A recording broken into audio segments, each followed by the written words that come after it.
ang mga pinakamainit na balita ngayong tanghali. Lalaki, patay sa pamamaril sa isang gasolinahan sa Las Piñas. Barangay Hall naman sa Pasay, pinaulanan ng bala. Lieutenant General Antonio Navarrete, itinalagang bagong commanding general ng Philippine Army.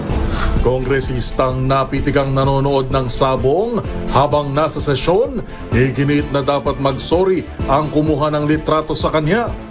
Sa MBC TV correspondents, tricycle driver sugatan matapos sumalpok sa kasalubong na truck. Sa MBC TV Sports, Team Liquid Philippines pasok sa semifinals ng MSC 2025. At sa showbiz spotted, Nadine Lustre pumalag sa gumawa ng fake code card. Hirit ng aktres, di ko naman sinabi yan.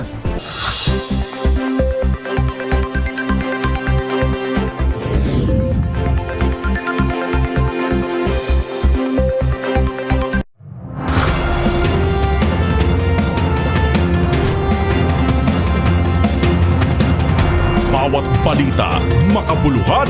Bawat kwento, makapangyarihan. Boses ng Pilipino para sa Pilipino. Live mula sa MBC TV Studio. MBC TV Network News.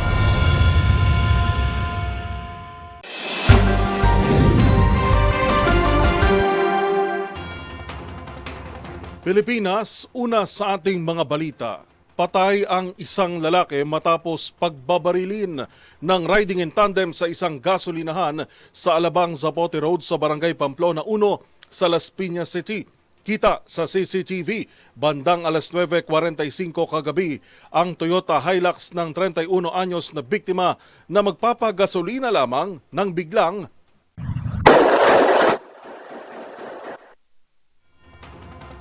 hinintuan nito ng isang motorsiklo sa kayan dalawang sospek at pinaulanan ng bala. Isinugod pa sa ospital ang biktima ngunit idineklarang dead on arrival. Na-recover din sa biktima ang isang plastic sachet ng shabu at iniimbestigahan kung may kinalaman ito sa krimen. Samantala nagkasana ng dragnet operation ang mga pulis upang mahuli ang mga sospek na mabilis na tumakas matapos ang pamamaril.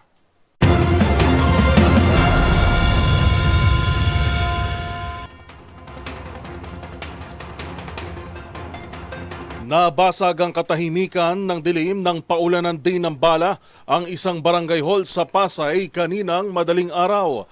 Batay sa paunang investigasyon, sinisilip bilang person of interest ang isang lalaki na sinita sa paninigarilyo. Ang buong detalye sa exclusive report ni Giselle Ricafort. Giselle. Joel, pinagbabarel ang barangay hall na ito dito sa barangay 190 sa Pasay City pasado alas 2 kaninang madaling araw.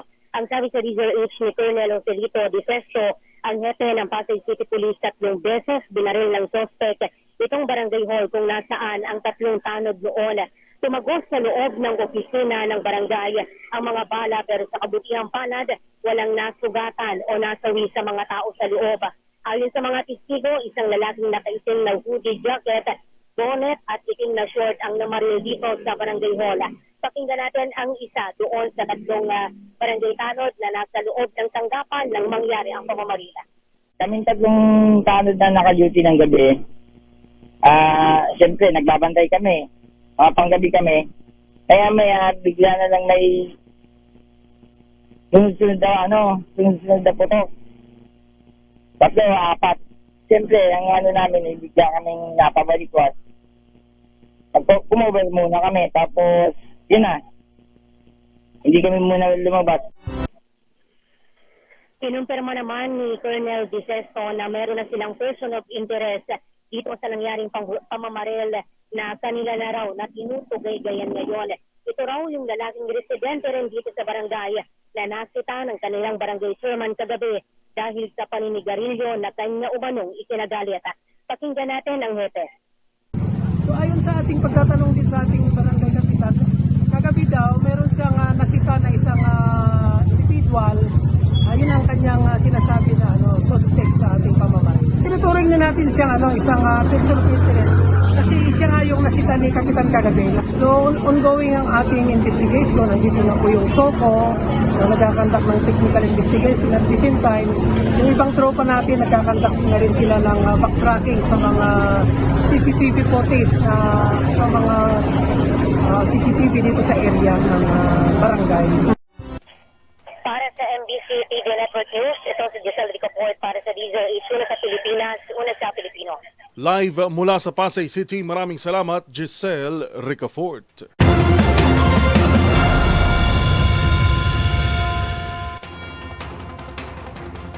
Samantala, sa kulungan ng bagsak ng dalawang kapatid ng whistleblower na si Julie Patidongan alias Totoy na pinaniniwala ang missing link sa kaso ng mga nawawalang sabongero. Pero paglilinaw ng PNP, kung nais silang gawing state witnesses, ay kailangan munang makasuhan sa batas. Ang pinakahuling development sa kaso tinutukan live ni Edniel Parosa. Edniel. Yuel, inaresto ng Philippine National Police ang dalawang kapatid ng whistleblower sa kaso ng mga nawawalang sabongero na si Julie Patidongan alias Totoy. Ayon kay PNP spokesperson, Police Brigadier General Gene Fajardo, ito ay sina Jose at Elakim Patidongan na tinawag niyang mga missing link sa kaso. Si Elakim ang nakunan sa isang CCTV video habang nagwi-withdraw sa ATM account ng isa sa mga nawawala, habang nakunan naman si Jose sa iba pang video habang ini-escortan ang isa pang biktima. Ayon kay Fajardo, sa pulong balitaan dito sa Camp Crame, sa isang bansa sa Timog Silangang Asya, nakuha itong dalawang patidongan itong kalagitnaan lamang ng Hulyo. Pero pinawi ng opisyal ang pangamba ng ilang pamilya na baka binabaliktad nito ang sisi sa kaso at sa halip, kailangan lamang umanong kasuhan ng mga hinuli bago sila maituring na state witness. So kailangan po silang sampahan ng kaso bilang mga accused, kasama po si Julie Patidongan, who himself admitted na alam po niya itong mga nangyayari po na ito. The only way para po sila maging witness at ma-discharge as state witness, kailangan po silang sampahan po ng kaso. Liban sa pagkakasangkot sa missing sabongeros, nabatid na may warrant din si Jose Patidongan o nakonvict siya dahil sa robbery, habang ibang identity naman ang gamit ni Elakim sa kanyang passport. Naikubit na sa korte si Jose, habang nananatili naman sa kustodiya si Elakim habang nagpapatuloy ang case build-up. Ginawa ni Fajardo ang pahayag para absueltuhin si dating CIDG Director, Police Brigadier General Romeo Macapas sa isyong sinibak umano siya makaraang makialam sa missing sabongeros case. Gayet ng PNP spokesperson, mismong ang general ang nag-request na mailipat siya ng unit dahil pang 2-star ang CIDG at hindi na siya mapopromote sa natitirang isang taon bago magretiro. Tinawag din ng PNP na unfair para kay General Macapas ang mga pahiwatig na nagkamali siya sa paghawak sa CIDG at sa kaso ng missing sabongeros, lalo't siya umanawang utak at instrumento sa paghunting sa mga kapatid ni Patidongan. Hindi po magpapagamit ang PNP kanino man at sino man to advance their own personal interest. Ang objective lang po ng PNP ay bigyan ng hustisya ang mga nawawalang sabongero at yung kaniyang mga pamilya. Hindi po tayo magpapa-influensya sino man. We will proceed where the evidence points us. Bago ang pahayag na ito ng Philippine National Police, sinabi ni Justice Secretary Boying Remulla na may itinatanggal siyang opisyal ng PNP dahil sa umanay sabit sa kaso sa missing sabongeros. Mula rito sa Campo Crame, ako si Edniel Parosa na DZRH. Una sa Pilipinas, una sa Pilipino. Maraming salamat, nag-uulat ng live, Edniel Parosa.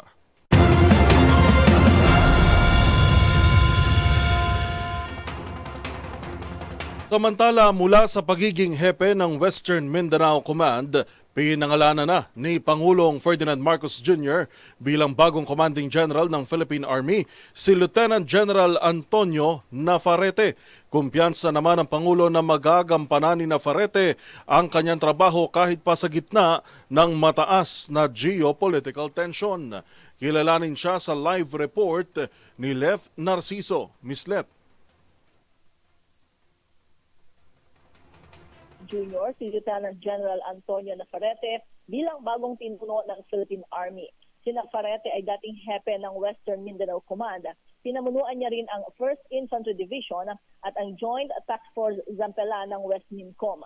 Kabilang rin sa mga hinawakan niyang posisyon ang liderato ng 1,101st Infantry Brigade, 11th Infantry Division, gayon din ang Office of the Deputy Chief of Staff for Operations, J3 ng AFP. Nagpasalamat si Navarrete sa kumpiyansa at tiwala ng Commander-in-Chief at nangako ng buong dedikasyon sa pamumuno. Tututukan daw ng bagong liderato ng Army ang human capital development dahil naniniwala ito na ang tunay na lakas ng sandatahang lakas ay hindi lang sa kagamitan kundi sa mismong mga sundalo. Sa kanyang talumpati sa change of command, sinabi ni Pangulong Marcos na mamumuno si Navarrete sa panahong mataas ang geopolitical tensions. Pero kumpiyansa daw siyang mananatiling matatag at profesional ang Philippine Army sa ilalim ng bagong liderato. Narito si Pangulong Marcos. You will be assuming your role at a time when geopolitical tensions and global uncertainty are high. This will demand your vigilance and leadership to deliver clear direction and to show a firm commitment. But I have full confidence that under your command, the Philippine Army will remain steadfast, a pillar of strength and integrity, professionalism. Kahit sa araw na ito, bilang inyong Commander-in-Chief, inapangako ko ay pagpatuloy natin at titibayin pa natin ang ating sandatahang lakas. Kasabay ng pagsasali ng pamamahala ang retirement ceremony naman para kay outgoing Army Chief Lieutenant General Roy Galido. Sa naturang okasyon, ginawaran si Galido ng Presidential Legion of Honor Award bilang pagkilala sa natatanging serbisyo at dedikasyon sa panahon ng kanyang termino. Kapwa nagtapos sina Galido at Navarrete sa Philippine Military Academy Big Kislahi Class of 1990. Para sa MBC TV Network News, ito si Lieutenant Narciso ng DZRH. Una sa Pilipinas, una sa Pilipino. Live mula sa ginanap na change of command sa Fort Andres Bonifacio sa Taguig City. Maraming salamat, Leth Narciso.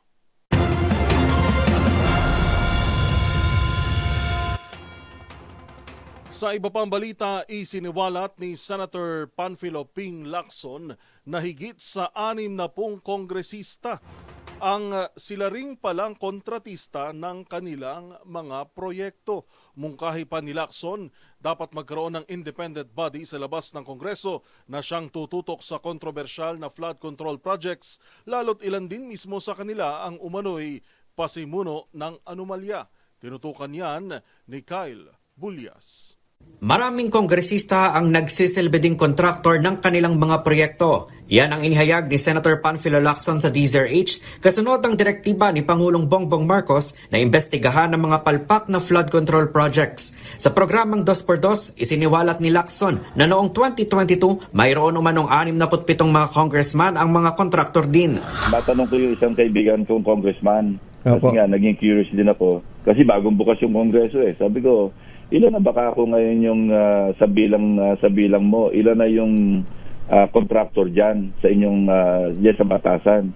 Sabi niya, ang huling bilang ko sa ngayon 67, pero alam ko meron pang iba. So as of noon, nasa mga 67 na. 67. As of 3 years ago. And still counting. Siguro ngayon, kasi yung iba na iganyo, mag-contractor na lang tayo. O kaya, yung kamag-anak yung mag-handle nung kumpanya ng construction company para makameno sila.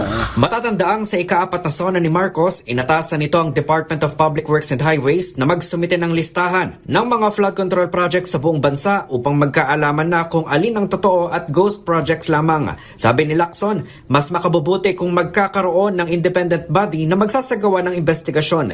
Ani, hindi maaaring puro taga-gobyerno lamang ang mag-iimbestiga, lalo't mga kasamahan din umano nila ang sangkot sa mga maanomalyang proyekto. Marami din umanong gustong tumulong sa investigasyon at mas makapagbibigay ng impormasyon mula sa mga lugar na pangunahing apektado ng palpak na flood control projects. Bukod dito ay ginit ni Lacson na pinakamahalaga rito ay ang magiging aksyon ng pamahalaan at dapat mayroong mapanagot. Paliwanag pa ni Lacson, ang problema sa baha sa Pilipinas ay may tuturing ng national security concern dahil hindi na lamang umano ito dulot ng climate change. Ani ay nakakapagtaka na sumasabay sa pagtaas ng budget para sa flood control projects ang nararanasan mga baha sa iba't ibang panig ng bansa. Aminado naman si Lacson na hindi lang mga taga-kamara ang responsable sa tinawag nitong self-inflicted na problema sa kalamidad dahil mayroon din umanong mga senador na nagsisingit ng proyekto. So naniniwala kayo, Senator Ping, na hindi lang congressman talaga, meron ding mga senador? Oo, kasi galing naman ako sa Senate eh. Meron naman talaga ring mahilig. Yan kasi pinakamadaling lalo yung dredging, yan ang pinakamadali at pinakamadaling lusutan kasi isang ulan lang sasabihin na bumalik tilted ulit natabunan ulit. Giit pa ni Lacson, dapat maging holistic ang tingin ng pamahalaan sa problema at pag-aralan kung ano ang mga naging pagkakamali ng mismong ahensya mula sa pagpaplano hanggang sa implementasyon ng mga proyekto. Para sa MBC TV Network News, ito si Kyle Bulias ng DZRH. Una sa Pilipinas, una sa Pilipino.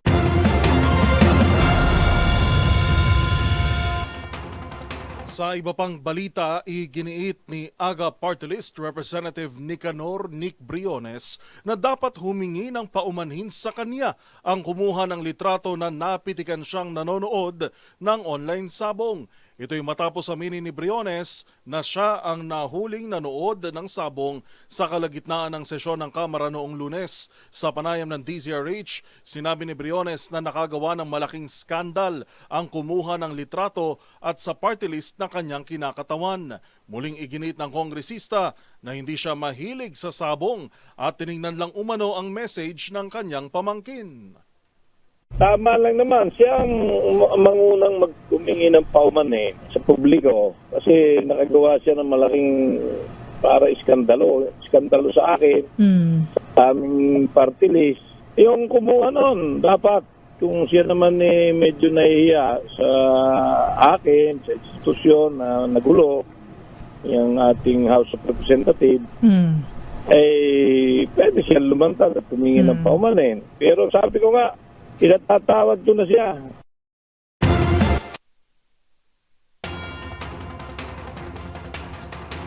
Samantala, tila napa-back to basics agad ang mga mambabatas sa pagbubukas ng 20th Congress matapos mag-viral sa social media ang panonood ng isang kongresista ng online sabong sa gitna ng plenaryo. Paalala ng kapwa niya kongresista, dapat silang magsilbing mabuting ehemplo sa publiko. Magbabalita si Milky Regunan. Wake-up call sa lahat ng mga mambabatas, kamaraman o senado ang nangyari kay Representative Nicanor Briones ng AGA Party List. Reaksyon to ni Representative Jonathan Keith Flores ng Bukidnon matapos umamin si Briones na siya ang nag-viral na litrato na nanonood ng online sabong noong Lunes ng umaga sa pagbubukas ng 20th Congress. Ayon kay Flores, dapat sundin ng lahat ng mga mambabatas ang proper decorum kapag nasa loob ng plenaryo. Sabi ni Flores, bilang mambabatas, may mga dapat sundin na regulasyon at bilang mga kinatawan ng kanilang sektor, dapat silang maging ehemplo. Dismayado si Flores sa nangyari ang viral photo ni Briones kayong nagsusumikap ang kamera na makuha ang suporta at tiwala ng taong bayan sa pamagitan ng maayos na pagtatrabaho. Also siguro a wake-up call, no? Na dapat you have to follow the proper decorum din while we are in session, no? Or while we are in the plenary. Kasi sobrang pangit po ng image that it will create kung may photos like that will be circulating. Matatandaan, umamin na si Briones na siya nga ang congressman na nakuha ng nanonood ng isabong habang ongoing ang paghahayag ng mga mababatas ng kanilang suporta kay late Representative Martin Romualdez bilang House Speaker ng 20th Congress. Tanggap din ni Briones kung may magsasampa ng reklamo sa kanya sa House Ethics Committee. Para sa MBC TV Network News, ako si Milky Regunan, una sa Pilipinas, una sa Pilipino.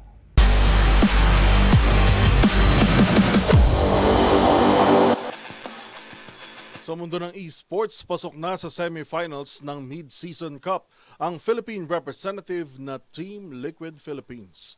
Yan ay matapos ma-sweep ng koponan ng Aurora Turkey sa quarterfinals.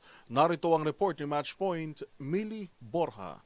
Tuloy-tuloy ang pamamayagpag ng Team Liquid Philippines sa international stage matapos ilang paso ang Aurora Turkey with 3-0 score sa quarterfinals ng Mobile Legends Bang Bang Mid-Season Cup 2025 nitong Miyerkules. Ito na ang ikatlong sunod na taon na nakapasok ang Filipino squad sa Final Four ng MSC na una nilang nagawa noong 2023 at 2024. Sa Game 1, agad nakabuo ang TLPH ng 14,700 gold lead at natapos ang laban sa loob lamang ng 12 minutes sa pamamagitan ng dominanting 18-2 kill score.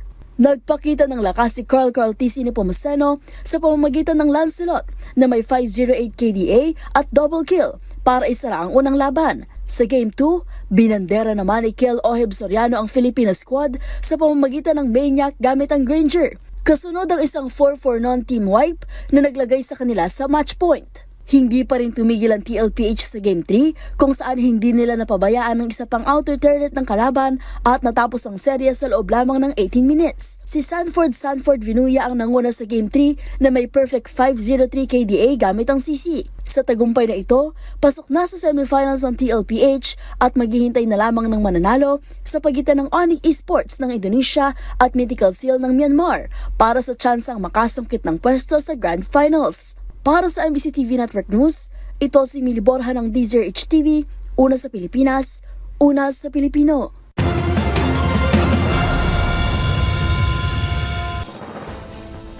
Narito mga balitang dapat ninyong abangan. Kaligtasan ng mga Pilipinong tripulante na dinakip ng Houthi rebels, pinatitiyak ng isang senador.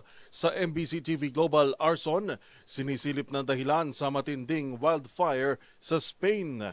At sa Showbiz Spotted, kilalanin ang kauna-unahang YouTube star na nagkamit ng record na 400 million subscribers.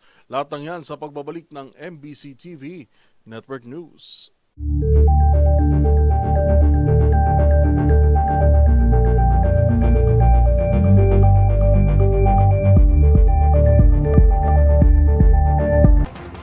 Nanawagan si Senator Raffy Tulfo sa Department of Migrant Workers o DMW at iba pang kaugnay na ahensya para sa klolohan ng 9 na kababayan nating tripulante na dinakip ng grupong Houthi.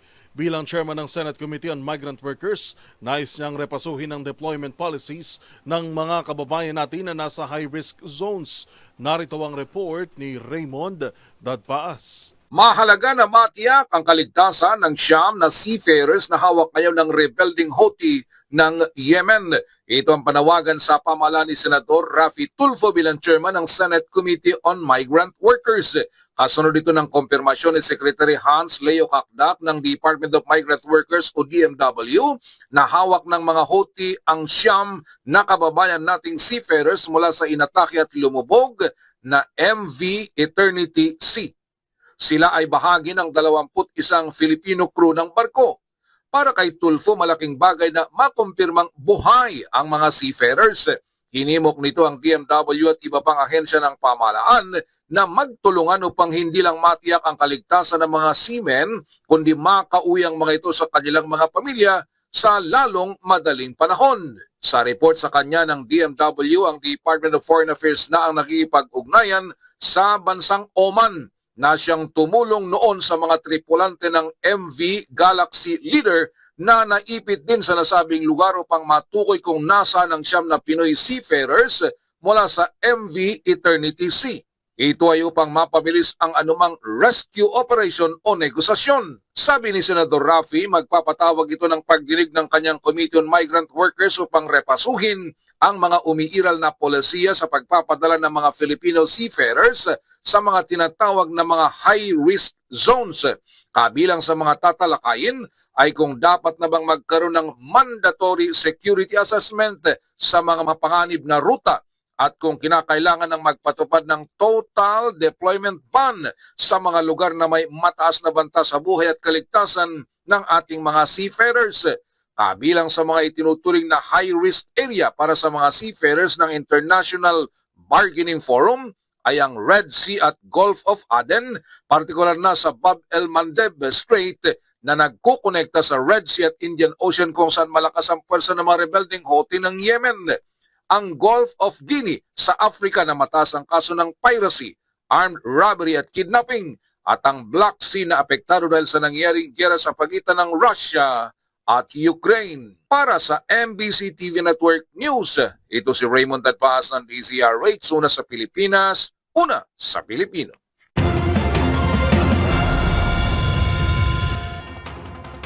Pinadidistansya na ng kampo ni dating Pangulong Rodrigo Duterte ang kilalang kaalyado nito na si Attorney Harry Roque kaugnay ng kinakaharap na kaso sa International Criminal Court o ICC. Sa halip umano na mangialam, harapin na lang daw nito ang mga kasong iniuugnay sa kanya na may kinalaman sa Philippine Offshore Gaming Operations o POGO. Una sa balitang yan, si Wina Hesoro. Pinayuhan umano ni dating Pangulong Rodrigo Duterte si dating presidential spokesperson Attorney Harry Roque na huwag nang makialam sa kaso niya sa International Criminal Court o ICC at bumalik na lang sa Pilipinas. Ayon kay Attorney Nicholas Kaufman, ang lead counsel ni Duterte sa ICC, hindi umano interesado ang dating Pangulo at ang mga taong malapit sa kanya na isama si Roque sa depensa. Dagdag pa ni Kaufman, posibleng maapektuhan ang kaso ni Duterte dahil sa planong kasuhan ni Roque ang pamahalaan ng Netherlands. Aniya, kailangan pa rin nila ng kooperasyon mula sa Dutch government para mapalaya si Duterte. Iginiit din ni Kaufman na mas mainam kung tututukan na lang ni Roque ang sariling kinakaharap na kaso, kabilang ang umano'y qualified human trafficking at apela para sa political asylum sa Netherlands. Sa isang pahayag naman, itinanggi ni Roque na nangingialam siya sa kaso ni Duterte. Giit nga tanging suporta ang layunin niya sa dating Pangulo at sa kanyang legal team. Sabi pa ni Roque, inaprubahan pa nga umano ni Vice President Sara Duterte ang legal remedy na kanyang iminungkahi na hiwalay sa ICC.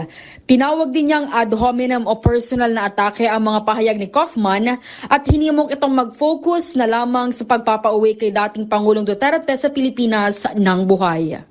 Para sa MBC TV Network News, ito si Winapril Hesoro ng DZRH. Una sa Pilipinas, una sa Pilipino.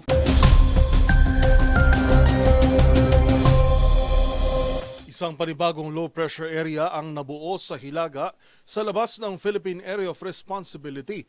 Batay sa pinakahuling monitoring ng Pag-asa, sa kabila nito muling sisikat si Haring Araw sa halos buong kapuluan maliban sa extreme northern Luzon na uulanin pa rin ng southwest monsoon o habagat.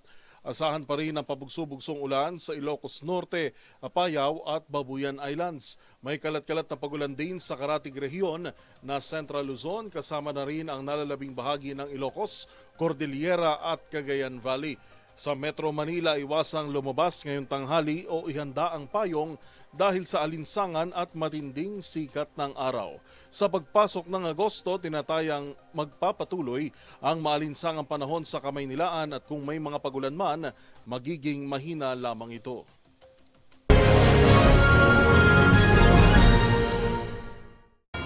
Arson, yan ang isa sa mga tinitingnan dahilan ng mga otoridad sa Spain sa sumiklab na pinakamalakas na wildfire na naitala sa kanilang bansa ngayong taon. Habang ilang oras naman matapos maganap ang magnitude 8.7 na lindol sa Russia, isang bulkan naman ang biglang sumabog. Yan at iba pang napapanahong balita mula sa iba't ibang panig ng mundo sa Global Headlines Report ni James Galange. Balita mula sa Spain, libo-libong mga bomberong rumesponde sa sumiklab na wildfire sa probinsya ng Avila. Ito ay may lawak ng halos 300 kilometro na nagsimula sa isang sikat na tourist attraction. Habang ito na rin ang may tutuloy na pinakmalakas na sunog na naitala ngayong taon sa rehiyon.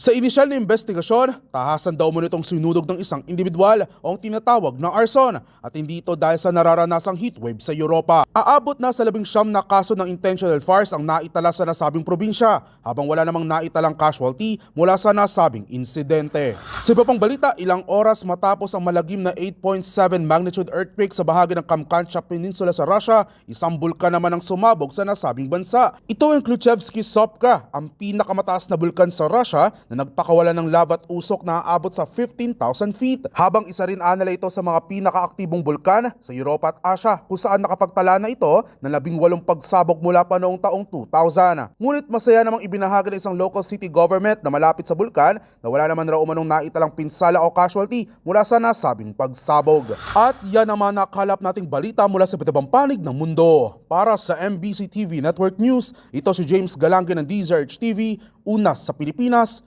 una sa Pilipino.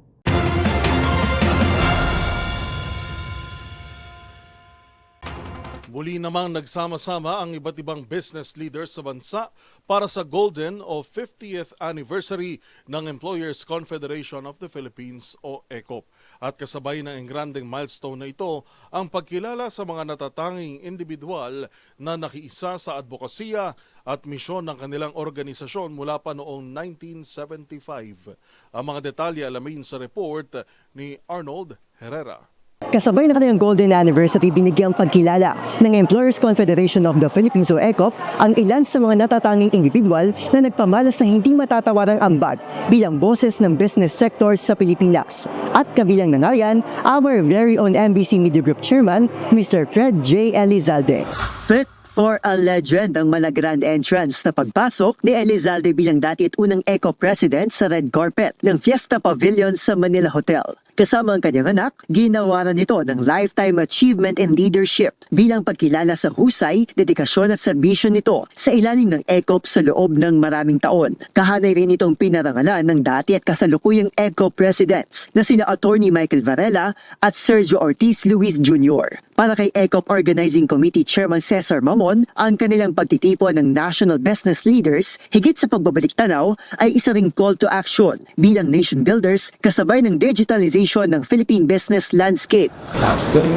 May ECOP continue to be strong and unifying force that contributes meaningfully to a more prosperous, inclusive, and sustainable Philippines.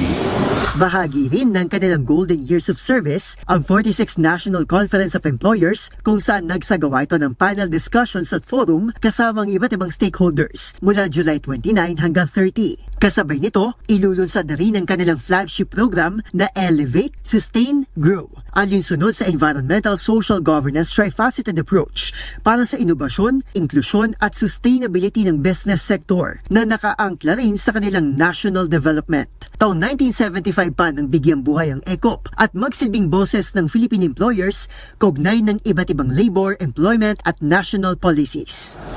And here's a toast to the Employers Confederation of the Philippines for the last 50 years and to 50 more years of being the voice of Filipino employers.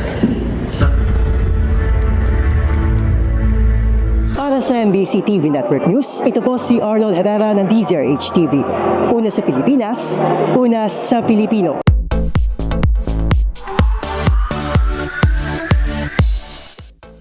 Panibagong historic milestones ang nakamit ng YouTube sensation na si Mr. Beast. Yan ay matapos pumalo sa 400 milyon ang kanyang subscribers sa YouTube channel nito na siyang pinakamaraming taga-subaybay sa kasaysayan ng video sharing platform. Ang bagong play button ni Mr. Beast, silipin sa Showbiz Report na ito. Nananatiling most subscribed YouTuber in the world ang American content creator na si Mr. Beast o Jimmy Donaldson. Ang YouTube sensation gumawa na naman kasi ng kasaysayan matapos pumalo sa 400 million ang bilang ng subscribers sa kanyang channel. Sa isang social media post, all smiles ito nang tanggapin ng isang custom play button mula mismo sa CEO ng YouTube na si Neil Mohan. Labis naman ang pasalamat ni Mr. Beast sa naturang video sharing platform at sa kanyang milyong-milyong subscribers sa buong mundo. Pagbabalik tanaw ng YouTube star, isang dekada na rin daw nakalipas mula nang maraming nagsabi sa kanyang he'll never make it. Pero sa kabila niyan, mas naig daw ang kanyang love sa paggawa ng content at patuloy na nag-grind sa loob ng 7 taon bago tuluyang nakilala sa online world. And as of July 31, mayroon ng 417 million YT subscribers si Mr. Beast at higit 71 bilyong views mula nang ginawa ang kanyang YouTube channel Pebrero taong 2012. Sa Pilipinas, ilan sa mga most subscribed YouTuber ay ang aktres na si Ivana Alawi with 19 million subscribers. Magkapatid na Ranz Kyle at Yana Guerrero, gayon din sina Zainab Harake, Alex Gonzaga at Kong TV. Abangan pa sa aming pagbabalik, 3 sospek himas rehas sa iba't ibang buy-bust operations sa Davao de Oro. Yan at marami pang iba sa pagbabalik ng MBC TV Network News.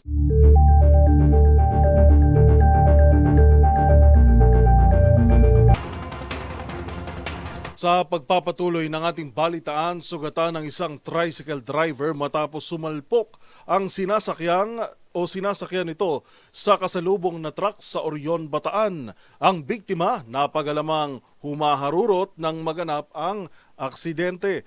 Yan at iba pang rumarapidong balita mula sa probinsya, hatid ng iba't ibang istasyon sa ilalim ng MBC Media Group.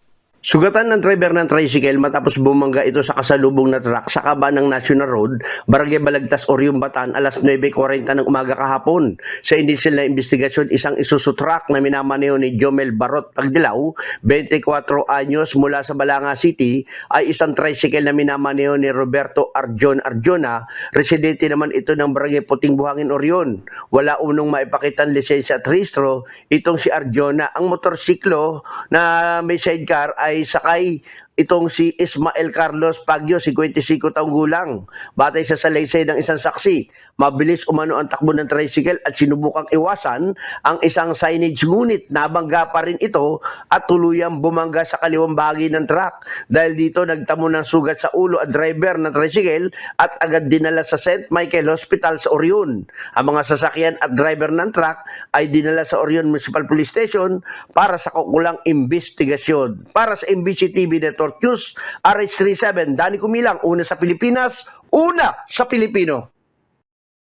Balita mula sa Davao de Oro. Patuloy ang pinaigting na kampanya kontra illegal na droga ng Davao de Oro Police Provincial Office matapos maresto ang 3 drug personalities sa magkahiwalay na bypass operations na isinagawa sa mga bayan ng Nabunturan, Compostela at Mawab. Sa barangay poblasyon Nabunturan, dinakip na mga operatiba ng Nabunturan Municipal Police Station si alias Joy matapos bintahan ng shabu ang isang undercover na pulis. Nakuha mula sa suspect ang mark money at ilang drug paraphernalia. Samantala sa isa pang operasyon sa barangay poblasyon Compostela, naaresto naman na matauhan ng Compostela Municipal Police Station ang 2 suspek na nakilalang sina alias Lloyd at alias Joy, na kumpiska mula sa kanila ang mga hinihinalang iligal na droga at iba pang ebidensya. Habang sa barangay poblasyon Mawab naman, isang suspek na si alias Del ang nadakip sa isinagawang operasyon ng Mawab Municipal Police Station. Nakuha mula sa kanya ang ilang pakete ng hinihinalang shabu. Ayon sa pamunuan ng Davao de Oro Police, ang sunod-sunod na matagumpay na operasyon ay patunay ng kailang matatag na paninindigan ng labanan ang iligal na droga at panatalihing ligtas ang mga komunidad sa lalawigan. Sa kasalukuyan, inihahanda na mga dokumento para sa inquest proceedings at pagsasampa ng kaso sa ilalim ng Republic Act 9165 o Comprehensive Dangerous Drugs Act of 2002. Para sa MBC TV Network News, ito si June Suter, una sa Pilipinas, una sa Pilipino. Top 5 most wanted person sa San Carlos City, Pangasinan na arestado. Nasa kustodiyan ng San Carlos City Police Station ang top 5 most wanted person na isang 32 anyos na lalaking may asawa at residente ng Barangay San Juan ng nasabing syudad. Base sa ulat ni Chief of Police Lieutenant Colonel Eliaser Idulmo, ang pagka-aresto sa suspek ay sa bisa ng warrant of arrest na pinalabas ng Regional Trial Court San Carlos City, Pangasinan hinggil sa kasong lascivious conduct under Section 5B ng Republic Act 7016 as amended by Republic Act number 11648. Napagkaluban naman ng piyansang 200,000 pesos ang suspect para sa kanyang pansamantalang kalayaan at dahil sa kabiguan pa nito makapaglagak ng nasabing halagay, nananatili ito sa piitan. Para sa MBC TV Network News, ito si Freddy Pajardo, RH32, una sa Pilipinas, una sa Pilipino. 4 na mga bayan sa lalawigan ng Northeast Samar ang nananatili na wala pa ring standard police station. Kabilang dito ang capital town ng Northeast Samar, ang bayan ng Katarman.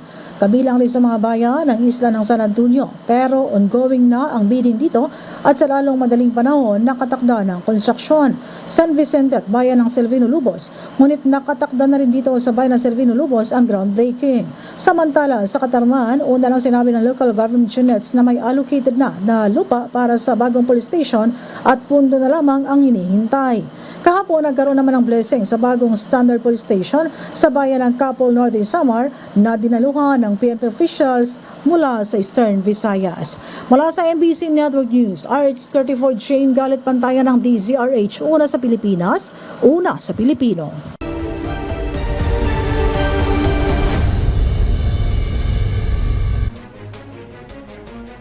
Nakaraang Biyernes nang ideklarang unconstitutional ng Korte Suprema ang Articles of Impeachment laban kay Vice President Sara Duterte dahil sa pag-iral ng 1-year bar rule at kawalan umano ng due process. ang ilan sa naging paliwanag dito ng isang abogado, silipin sa eksklusibong panayam ni Rose Babiera.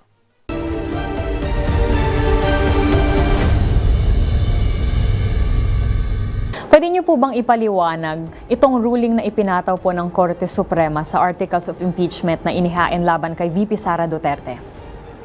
To summarize it, sinasabi ng Korte Suprema na merong proseso ang impeachment na nakalagay sa ating saligang batas. At ayon sa Korte Suprema, hindi nasunod yung tamang proseso. Unconstitutional po dahil hindi nga po dumaan sa tamang proseso. Dahil nabanggit nyo nga po na yung first 3 complaints ay hindi inaksyonan nung nag-end yung 19th Congress. Kaya pumasok na po dito yung 1 year na nakalagay sa ating Constitution. Kaya sinasabi na null and void na, tama po ba itong Constitution, ay itong impeachment. By null and void, ano po yung sinasabi dito, Attorney?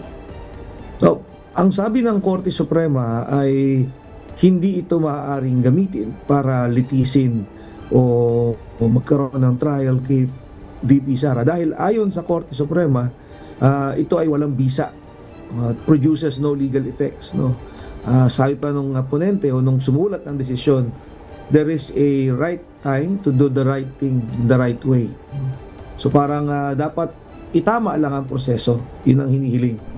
So hindi po ito epekto nung pag-remand ng Senado sa Articles of Impeachment o hindi po nakadagdag yung ginawa na iyon ng Senado sa ruling ng Korte Suprema na pagbalik nito sa Kongreso? Hindi naman kasi magkahiwalay siyang proseso. Habang ang usapin ay nasa Senado, ano man ang ginawa nila, binalik, tinuloy, wala siyang epekto dun sa kasalukuyang proseso naman ng petisyon sa Korte Suprema. Pagkahiwalay sila. At I don't think naman na sumusunod o humihingi ng gabay o kumukuha ng gabay ang Korte Suprema sa mga nangyayari sa Senado o sa Kongreso dahil ito naman ay may sarili silang basihan. Ang naging buong panayam kay lawyer and professor Attorney Enrique de la Cruz Jr. sa naging desisyon ng Korte Suprema at ang mga maaaring implikasyon nito. Alamin sa darating na Sabado. Sa Hoy, bawal yan sa DZRH TV.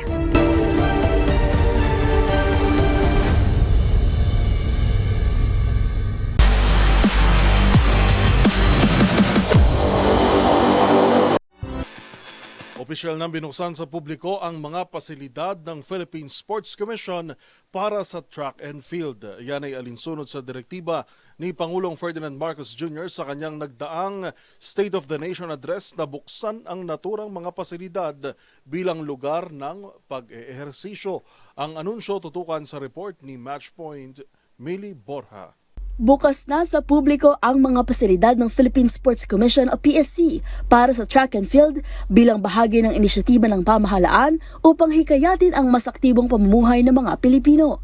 Ayon sa PSC, libre nang magagamit ang publiko ang mga pasilidad sa Rizal Memorial Sports Complex sa Malate, Philippine Sports Arena Complex sa Pasig, at PSC Baguio Teachers Camp araw-araw mula alas 3 ng hapon hanggang alas 10 ng gabi. Gayunman, ipinaalala ng PSC na hindi pa maaaring buksan sa umaga ang mga pasilidad dahil sa regular na pag-iensayo ng mga national athlete. Magugunit ang ginawa ni Pangulong Ferdinand Marcos Jr. ang anunsyo sa kanyang ika-4 na State of the Nation address kung saan hinikayat niya ang publiko na maging mas aktibo at bumalik sa pag-eehersisyo. Binigyang direktiba rin ni PBBM ang mga local government unit na buksan ang kanilang mga park at plaza para sa ehersisyo, kasabay ng pagpapatupad ng car-free Sundays sa iba't ibang lugar sa bansa. At yun ang mga latest updates sa mundo ng sports. Para sa MBC TV Network News, ito si Millie Borja ng DZRH TV, una sa Pilipinas, una sa Pilipino.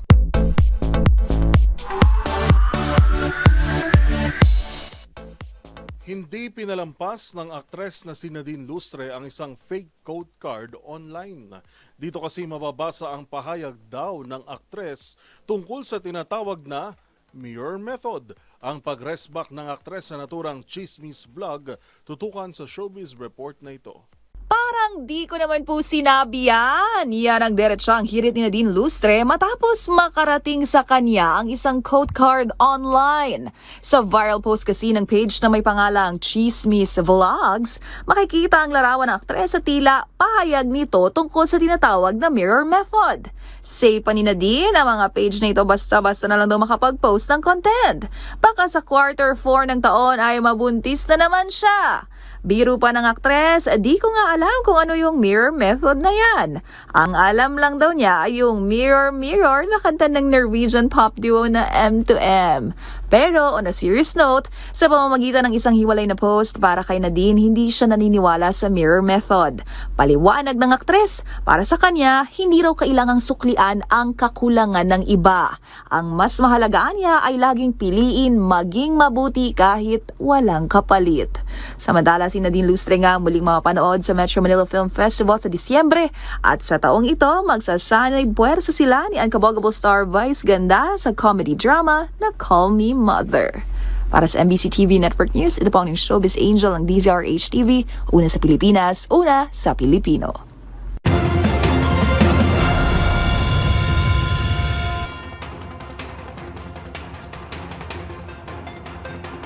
At iyan ng mga nakalap naming balita ngayong araw ng Huwebes. Huling araw na po para sa buwan ng Hulyo. Sa ngalan ni Karen Oyong, ito po si Yuel Reyes.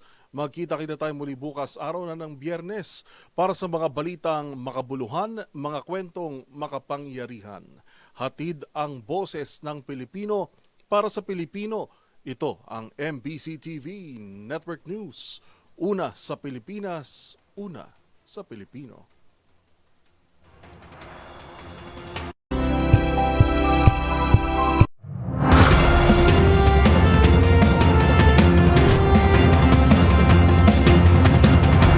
Bawat balita, makabuluhan.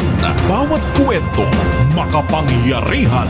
Boses ng Pilipino para sa Pilipino. Live mula sa MBC TV Studio. MBC TV Network News.